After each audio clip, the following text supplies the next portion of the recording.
So I'm going to review that again. So from the major bar chord, you have the minor bar chord. You lift up the second finger. And you can practice that same F, G, A. F minor, G minor, A minor. Now, sometimes I'll apply pressure with that finger. Okay, next up, we're going to go to B minor. B minor is second fret. So you could play just the inside strings and leave the E strings alone. And that's sufficient for a nice minor chord with the root on the number 5 string. A B flat minor chord would be in the first position. B flat minor. C minor would be on the 3rd fret. C sharp minor, where's that? That's going to be on the 4th fret. All right? So you want to play a power chord shape, second finger on the 2nd string. Yes, you can bar as well and get out that higher number 1 string. And then if you lift your pinky, you get a minor 7 chord. Let's go down to C minor 7.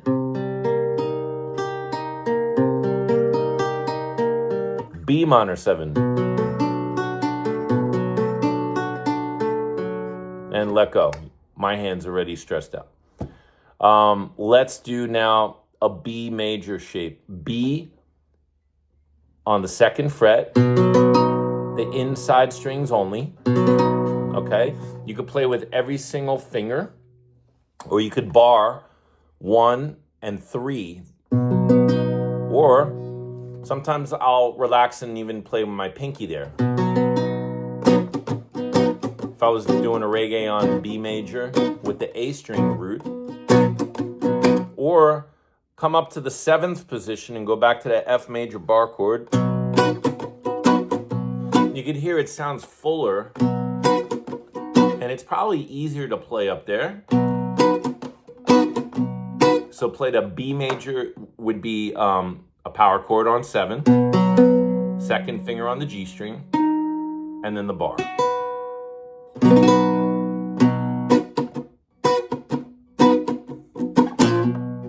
Maybe a little slide.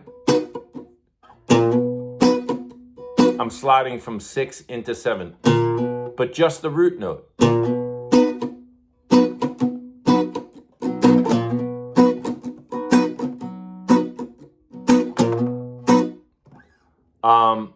Go back to the 2nd fret, however painful it may be.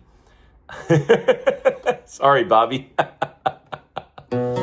Bobby's my pain-o-meter. You know, like I see her face and I'm like, oh boy, all right, we're going to take a break there. And my joy reader too. If there's a lot of joy going on, I see it on Bobby's face. Some people are like stoned. They're like,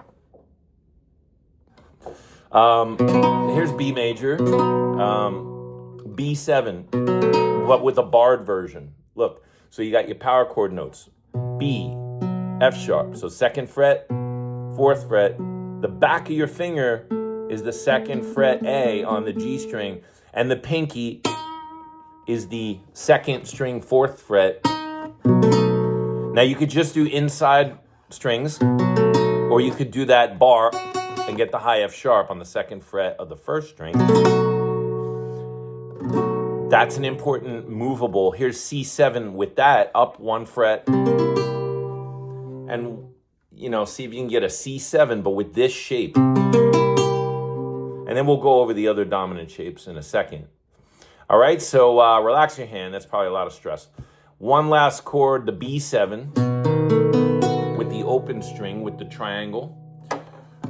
And a lot of my students, they bang on the E, and it sounds like really muddy. You don't want that, right? So you could overshoot your 2nd finger and kind of, instead of playing on the fingertip, the root, you can kind of overshoot and touch the 6th string as one way to mute it.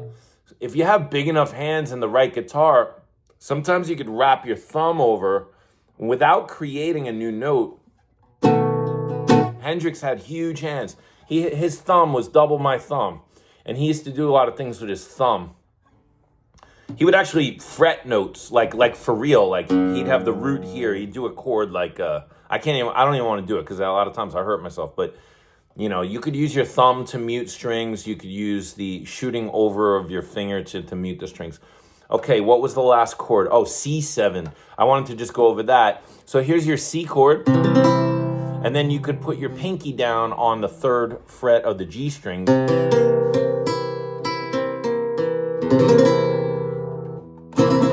Okay, and that's it for that little chordal thing with the bar chords and the warm-ups.